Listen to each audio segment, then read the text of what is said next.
que é ouvir a palavra do Senhor. Eu gostaria que você abrisse comigo a sua Bíblia no livro de Atos, Atos dos Apóstolos, esse livro que é único e interessante, um livro histórico, onde Lucas nos traz vários relatos do surgimento da igreja. Abra comigo sua Bíblia, eu gostaria que você mantesse ela aberta durante o nosso estudo aqui, durante a exposição da palavra, porque nós vamos conferir através desse texto, de alguns outros, o que Deus quer falar conosco. Nós iremos falar nessa noite, capítulo 1, do verso 1 ao verso 11. Se a igreja quiser ficar de pé, tiver o costume, é um sinal de reverência e de honra, eu agradeço. Atos dos Apóstolos, capítulo 1, do verso 1 ao verso de número 11. Acompanhe comigo atentamente, com reverência, a palavra do Senhor, que diz assim: Escrevi o primeiro livro, ó Teófilo, relatando todas as coisas que Jesus começou a fazer e a ensinar, até o dia em que, depois de haver dado mandamentos por intermédio do Espírito Santo aos apóstolos que escolhera, foi elevado às alturas. A estes também, depois de ter padecido, se apresentou vivo, com muitas provas incontestáveis, apresentando-lhes durante 40 dias e falando das coisas concernentes ao reino de Deus. E comendo com eles, determinou-lhes que não se ausentassem de Jerusalém, mas que esperassem a promessa do Pai, a qual disse ele: de mim ouvistes. Porque João, na verdade, batizou com água, mas vós sereis batizados com o Espírito Santo, não muito depois desses dias. Versículo 6. Então os que estavam reunidos lhe perguntaram: Senhor, será este o tempo em que restaurareis o reino a Israel? Respondeu-lhes: não vos compete conhecer tempos ou épocas que o Pai reservou pela sua exclusiva autoridade, mas recebereis poder ao descer sobre vós o Espírito Santo, e sereis minhas testemunhas, tanto em Jerusalém como em toda a Judéia e Samaria, e até os confins da terra. Dita essas palavras, foi Jesus elevado às alturas, à vista deles, e uma nuvem o encobriu dos seus olhos. E estando eles com os olhos fitos no céu, enquanto Jesus subia, eis que 2 varões vestidos de branco se puseram ao lado deles, e lhes disseram: varões galileus, por que estáis olhando às alturas? Este Jesus que dentre vós foi assunto ao céu, virá de modo como o viste subir. Amém. Aproveitando que a igreja está de pé, eu gostaria de fazer mais uma oração. Curva sua cabeça comigo. Meu Pai, obrigado pela oportunidade, obrigado, Senhor Jesus, por Tua palavra que foi nos escrita e deixada como um norteador, como algo que nós devemos tê-la para seguir a nossa caminhada. Pai, fala conosco através desse texto, que a despeito de mim, Pai, o Senhor possa falar à Tua igreja, falar a corações aqui nessa noite, para que saiamos daqui, Senhor Jesus, mais alegres do que chegamos, como foi dito aqui no início do culto, Pai. Que saiamos daqui, Senhor, cheios da Tua graça, do Teu Espírito, para que possamos ser verdadeiras testemunhas no nosso dia a dia. Eu te agradeço em nome de Jesus. Amém. Podeis assentar.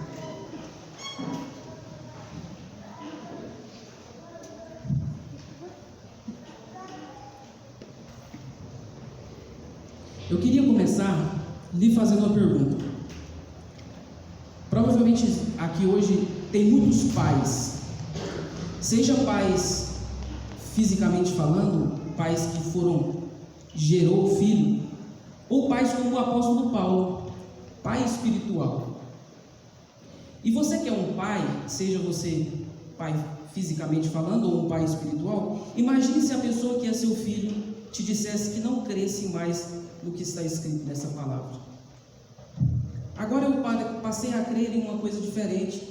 Eu não acredito que um livro tão antigo, um livro que foi escrito por vários autores e que muitas vezes parece contraditório, seja algo verdadeiro, que seja a única verdade que exista. Imagine você nessa situação. Ao ler esse texto, eu me fiz essa pergunta. A pergunta de que, como muitas vezes, o tempo e a época que nós vivemos, existem inúmeras correntes de pensamento. O século atual ela é uma feira de cosmovisões. A hegemonia cultural da fé cristã que ela desfrutou em épocas passadas, na época em que a Igreja Católica reinou como soberana e única, hoje ela não tem mais essa mesma força na sociedade que nós vivemos.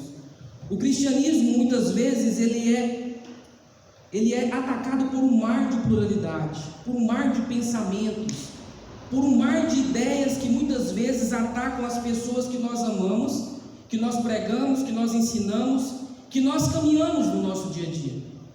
E é pensando sobre como nós devemos prestar atenção na época em que vivemos, remindo o tempo que nós estamos vivendo, é o que eu queria falar hoje sobre 3 verdades pilares do cristianismo, 3 verdades essenciais que Lucas deixa bastante claro aqui no início do livro de Atos e que são como bússola para a nossa vida como cristãos. Hoje, numa mesma classe de universidade, numa mesma classe de escola, nós encontramos ateus militantes, nós encontramos muçulmanos secularizados, nós encontramos marxistas culturais que muitas vezes se dizem deístas libertários.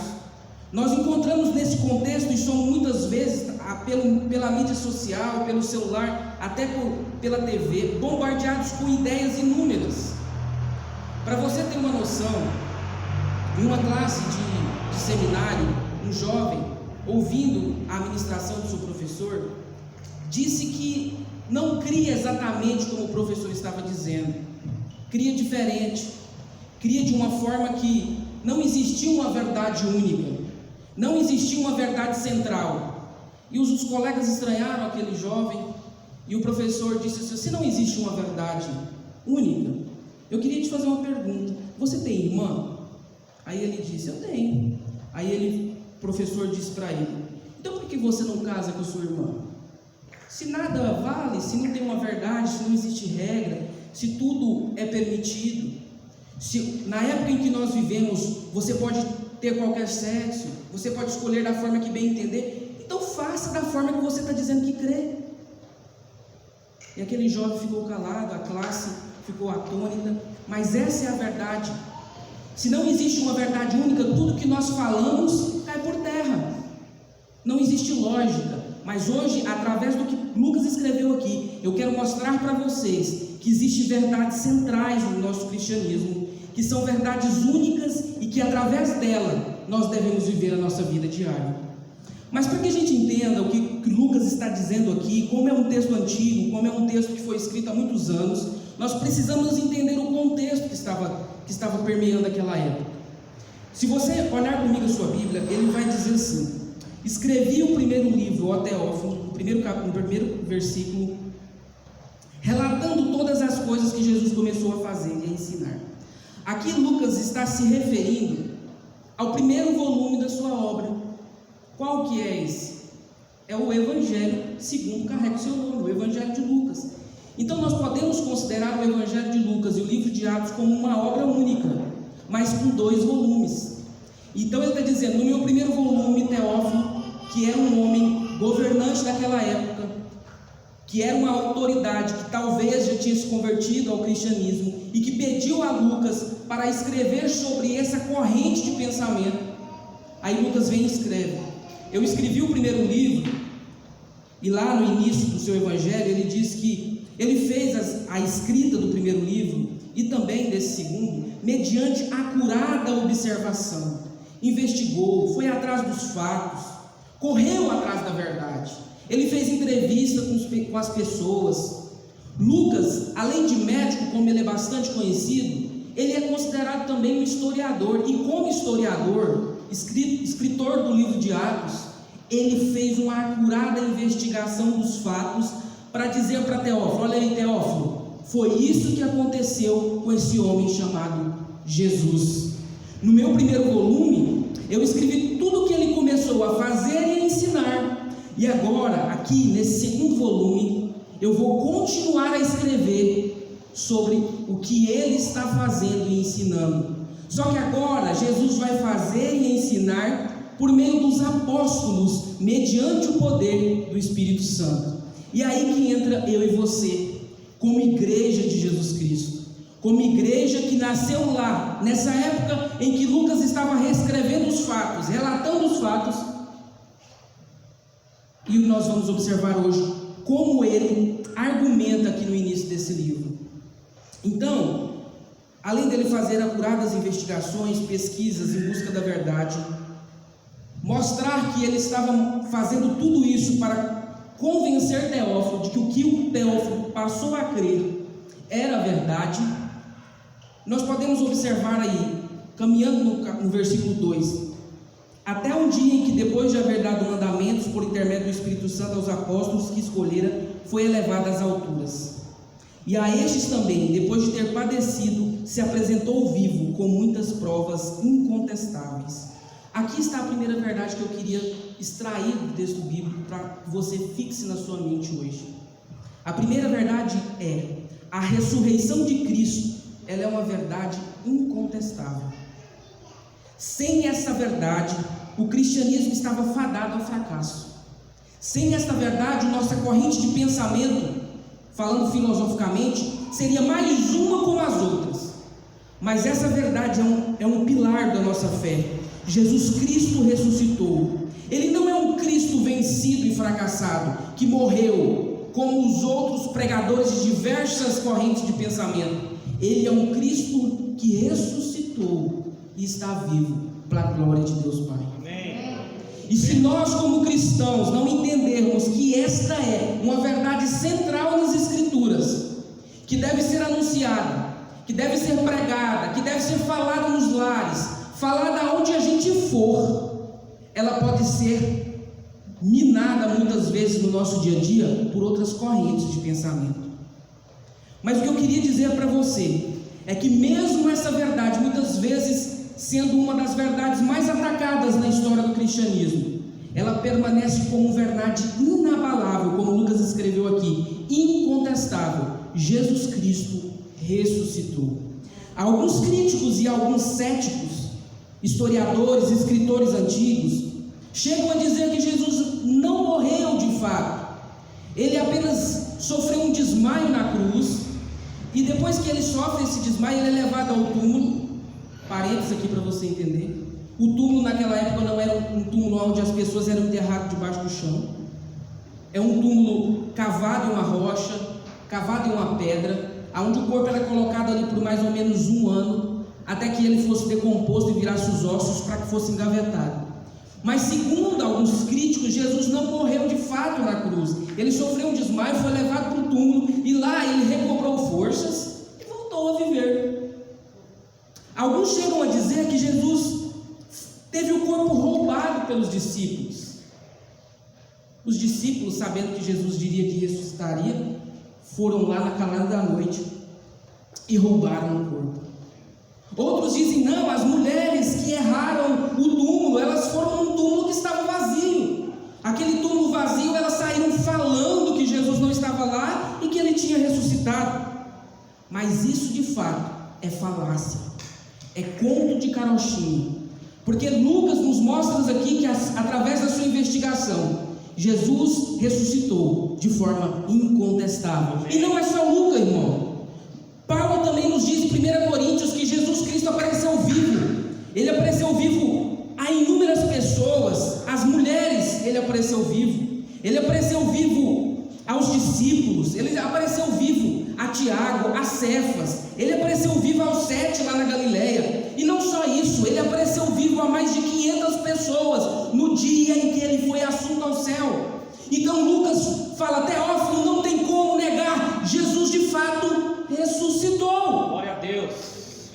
E se Lucas tem essa verdade como incontestável, se Paulo também diz que muitos ainda estavam vivos na época em que ele estava escrevendo aos Coríntios, que tinham visto de forma ocular Jesus andando de forma ressurreta, quem sou e quem é você, ou quem é esses críticos para dizer que nosso Cristo não ressuscitou? Jesus de fato ressuscitou. Este é um pilar da nossa fé. Não deve ser esquecido, não deve ser negligenciado, não deve passar em branco no mundo cheio de falácia que nós estamos vivendo. Isso significa o que, Deus?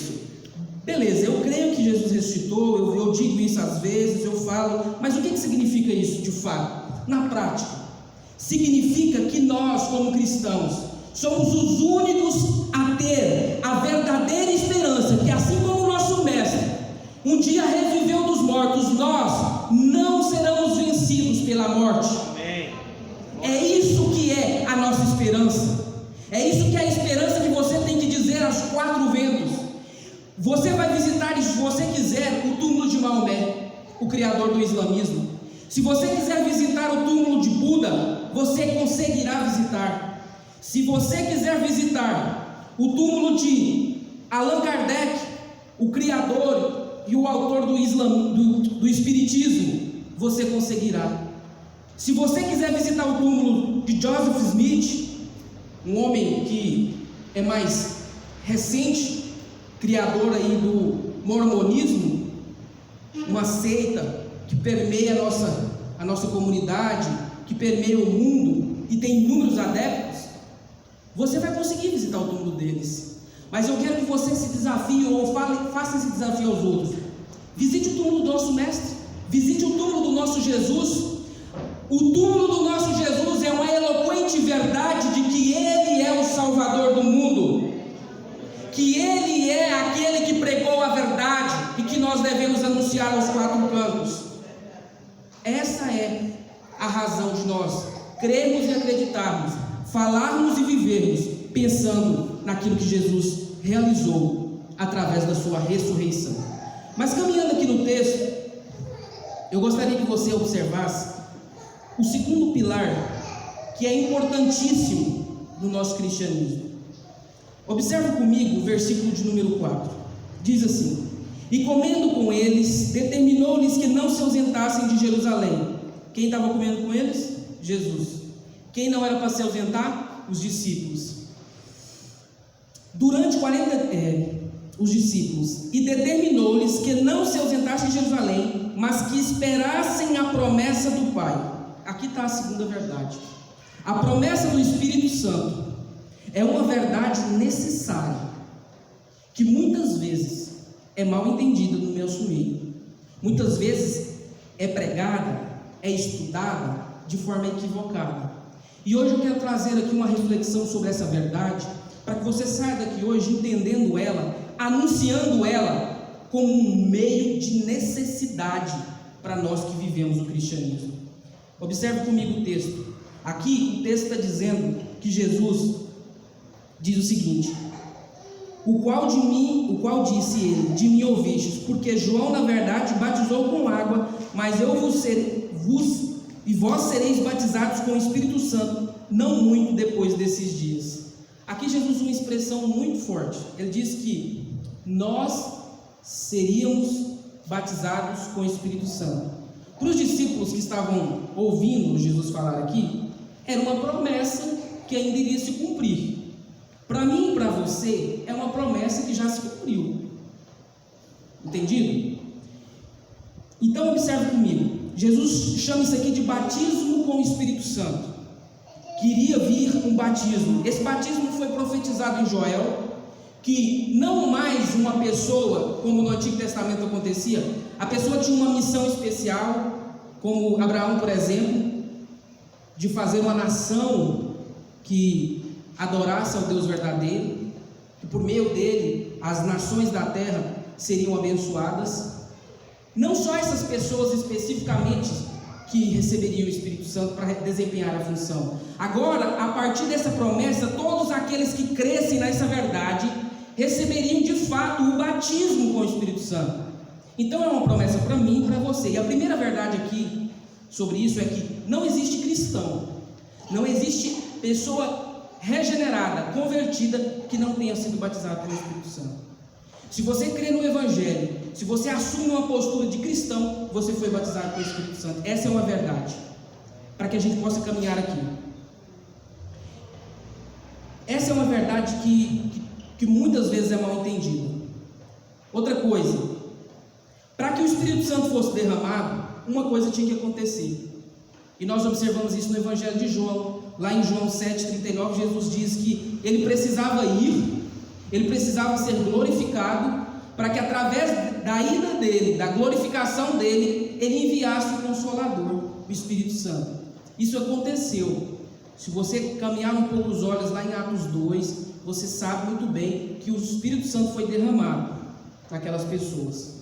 E a segunda coisa, a primeira é que todo cristão tem o Espírito Santo e é batizado nele. Um grande pregador chamado Charles Spurgeon disse o seguinte: é mais fácil eu acreditar que um leão se tornará vegetariano do que eu crer que um cristão não foi batizado com o Espírito Santo. Então não existe isso de que o Espírito Santo é uma segunda bênção, de que existem alguns cristãos que têm o batismo e outros que não têm. Todos que creem no Evangelho têm o batismo no Espírito Santo. Mas existe uma segunda verdade, e ela é muito importante para que você entenda. Se você observar aqui, ele fala no verso 5 que, assim como João batizou com água, vós seríamos batizados com o Espírito Santo.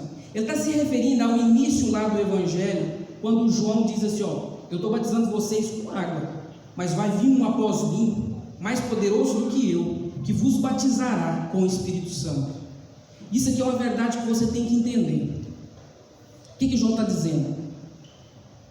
Quando eu for pastor ordenado, Giovanni aqui que já é, ele pode batizar alguém como um meio de graça, mas ele não pode regenerar o coração daquela pessoa.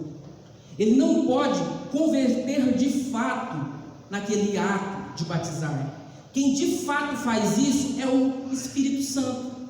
Quem de fato faz isso é o poder daquele que foi deixado para que realizasse uma obra maior do que João Batista estava realizando. Ou seja, João estava dizendo: eu apenas realizo aquilo que é visto, mas o que faz realmente a obra, o que é maior do que eu, realizará o batismo verdadeiro, que é o batismo do Espírito Santo. Isso aí é claro. Agora, outra coisa que você precisa entender. Vê aí comigo o verso de número 8. Nós vamos voltar no verso 6 e 7. Mas veja comigo o verso de número 8. Diz assim, ó: mas recebereis poder ao descer sobre vós o Espírito Santo. Sereis minhas testemunhas, tanto em Jerusalém como em toda a Judéia e Samaria, até os confins da terra. É interessante quando Jesus diz assim, ó, recebereis poder quando descer sobre vós o Espírito Santo. Essa aqui é uma segunda verdade sobre a promessa do Espírito Santo. Você de fato, quando crê no Evangelho, tem o Espírito Santo. Mas a Bíblia também é clara em nos mostrar que nós devemos ser revestidos desse poder.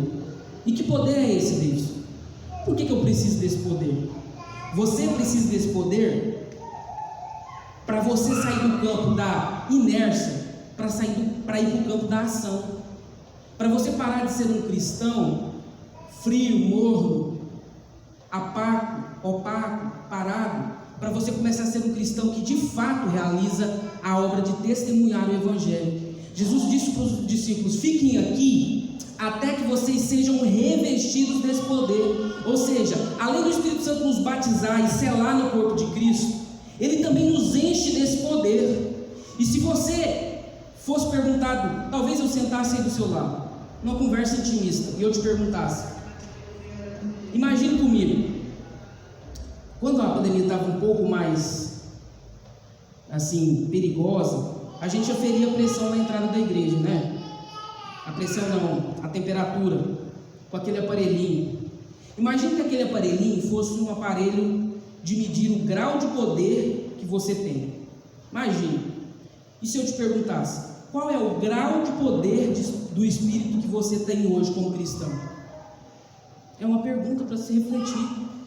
Nós somos batizados no corpo de Cristo e achamos que pronto, acabou. Não, nós devemos constantemente, no processo de santificação, buscar sermos revestidos desse poder para que possamos cumprir o nosso papel de testemunha. E é isso que Jesus está dizendo aqui, ó. Fiquem aqui até vocês serem revestidos desse poder. E por que, Deus, que a gente precisa desse poder? Primeiro, para sair do campo da inércia, para ir para o campo da ação missionária e falar do Evangelho de Cristo. Segunda coisa que eu vejo aqui no livro de Atos, é para você quebrar barreiras de inimizade. O livro de Atos, até o capítulo 7, era um povo cristão, ele era muito judeu ainda. Era um povo ainda com costumes judaicos. Se você observar Pedro não querendo sentar à mesa com pessoas que não eram judias, que eram pessoas gentias, e ele é repreendido por Paulo.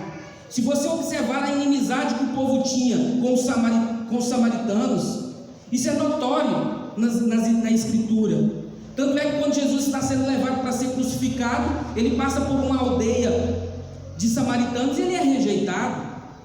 Os samaritanos não se davam bem com os judeus, mas Jesus disse assim: vocês têm que ser testemunhas em Jerusalém, mas vocês terão que ser testemunhas em Samaria também.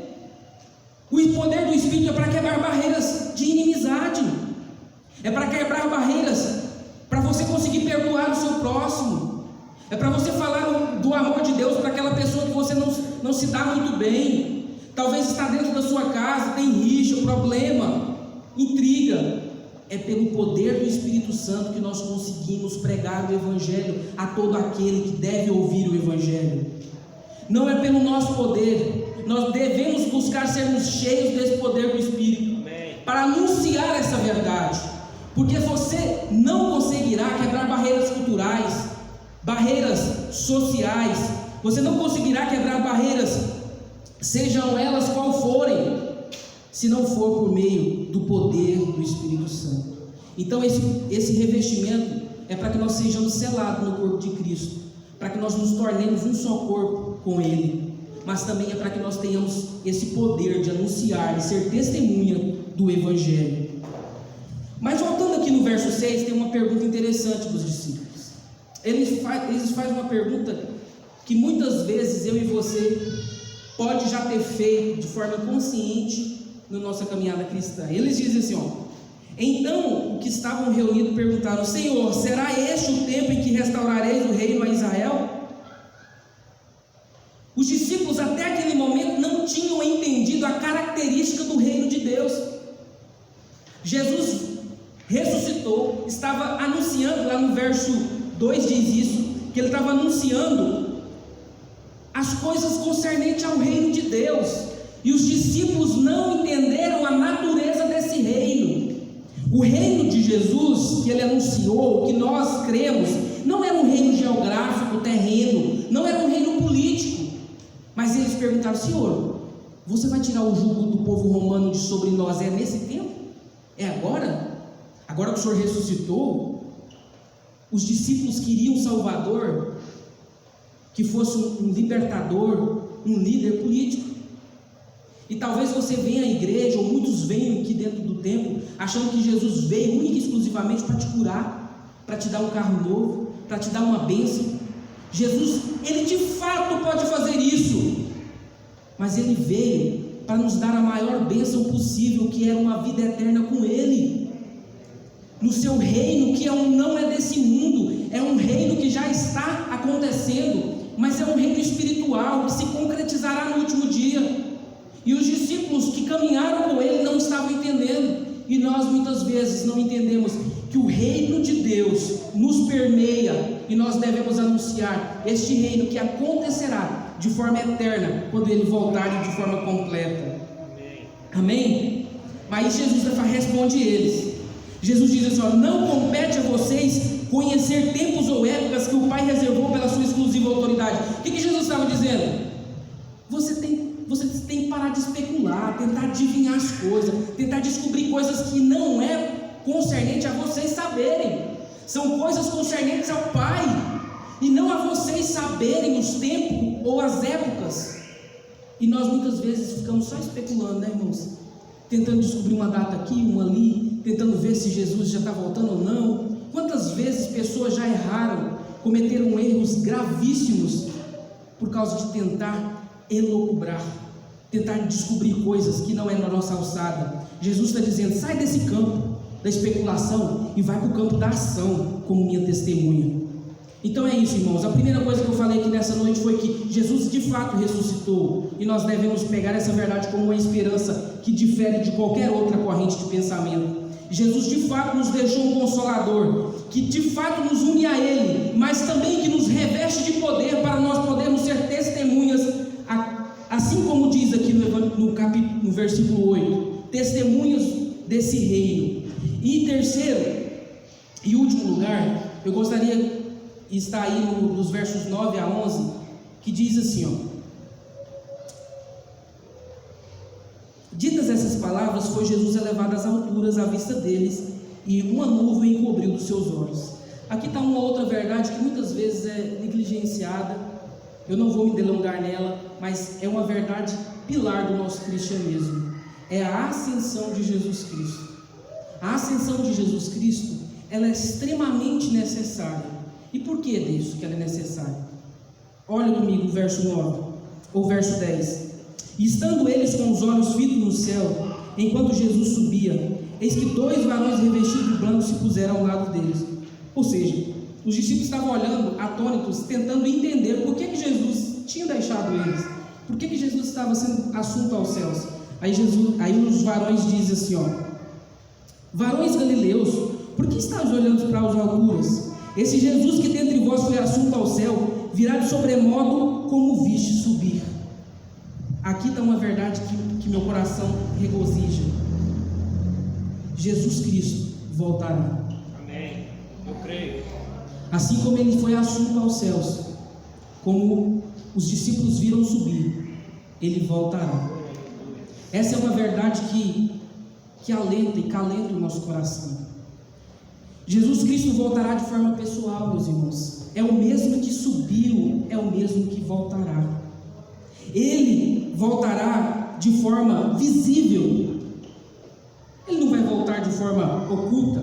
Ele vai voltar de forma visível. E nas Escrituras nos mostra isso. Todo olho verá. Ele voltará de forma audível, ao som da trombeta, ao entoar a voz do arcanjo. Jesus vai voltar de forma repentina, assim como um ladrão entra em uma casa. Ninguém espera. Você vai estar comendo, se vestindo, festejando. A Bíblia diz que uns vai estar se casando e dando em casamento, e Jesus retornará de forma repentina. Mas ele também vai voltar de forma inesperada e de forma inescapável, como uma mulher grávida, gestante. De fato ela dará à luz, e de fato nosso Jesus voltará. Precisa-se de entendermos isso como uma verdade central. Ele voltará também de forma gloriosa. Lá em 1 Coríntios diz que ele colocará seus inimigos debaixo dos seus pés. Ele voltará como vitorioso. Ele voltará como os judeus ainda esperam o Messias. É verdade que no Antigo Testamento fala de um Jesus vitorioso e de um Jesus sofredor. O Jesus sofredor veio na primeira vinda. O nosso Jesus vitorioso, o Rei Supremo do Universo, voltará na segunda vida para buscar a sua igreja. E essa é uma verdade que nós devemos anunciar, que nós não devemos perder de vista.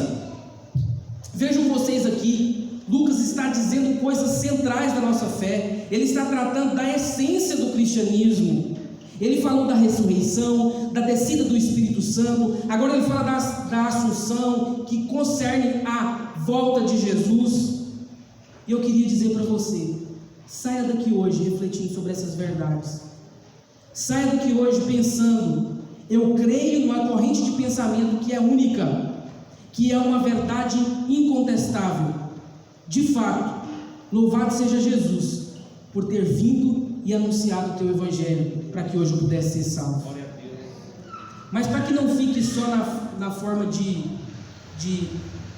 palavras e pensamentos, mas de uma forma prática, eu gostaria de dar 3 aplicações aqui bem práticas para que você pudesse sair daqui hoje pensando sobre elas. Primeiro, lute pela verdade. Não seja conivente com o erro. Se você ver alguém dizendo algo que fere a verdade que está nessa escritura, você tem que combater com sabedoria, com o poder do Espírito Santo, com discernimento e anunciar a verdade, que é central e que nós cremos. Não sejam omissos, não sejam a pessoa que se oculta, mas sejam a testemunha. Lute pela verdade. Segunda coisa que eu queria que você entendesse é que você deve buscar ser enchido com o Espírito Santo. A nossa caminhada de santificação, ela durará até a volta de Jesus. E você deve buscar ser cheio do Espírito Santo, através da leitura da palavra, através de uma oração e de um devocional diário, através de um convívio com a comunidade que é essa igreja. É por meio disso que você vai ser enchido constantemente para crescer em santificação na presença de Jesus. Ou seja, busque isso, jovem, busque isso, marido, busque isso, esposa, crescer em santificação com a força e com o poder do Espírito Santo. Não se estagne, não ache que já está pronto, porque de fato não estamos. Lutamos diariamente contra o pecado e você precisa desse poder. Busque. Terceiro, deixe de se fixar no aqui e no agora. Eu sei que nós estamos passando por uma crise sanitária gigantesca no mundo, e no nosso país não é diferente. Isso às vezes nos preocupa, e de fato é verdadeiro o sentimento de preocupação para que não fiquemos doentes. Mas preocupar-se em demasia é perder a visão de que a nossa esperança não está aqui. A nossa esperança está no porvir, que nós somos peregrinos aqui, e os nossos olhos devem estar fitos na esperança de que Jesus voltará para nos buscar. E independente das coisas que nos cercam, do que está acontecendo no nosso mundo, nós temos a esperança que muitos outros não têm, e é por isso que nós devemos anunciar essa esperança. Coloque os teus olhos na eternidade, coloque os teus olhos naquilo que Jesus nos deixou como promessa, que Ele voltaria, buscaria o seu povo, que Ele está preparando morada para que nós possamos, junto com Ele, passar uma eternidade de glória, de bênção, de alegrias. Amém? Que essas três verdades fiquem fixas no coração de vocês, que o poder do Espírito Santo fale mais, e que, a despeito da minha incapacidade, eu creio que o poder do Espírito falou aqui nessa noite. Amém? Agradeço a oportunidade, em nome de Jesus.